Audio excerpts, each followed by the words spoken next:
फुलावा शिवा गुरु के माला गाथिए पहनाए वो शिवा गुरु कैसे ने पहनावा हो शिवा गुरु हमा होम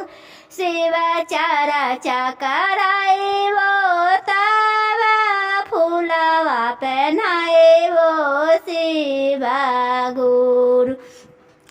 गुरु के साभे फुलावा फेटुए दुरावे पला गाए वो शिवा गुरु के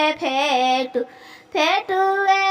घर घर लगाए वो शिवा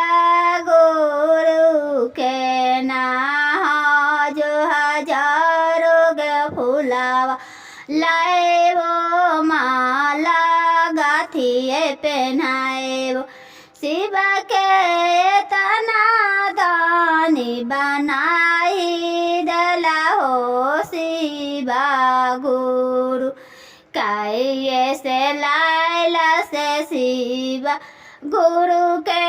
हो वाहन चारा चादुरावे सजाएला फुला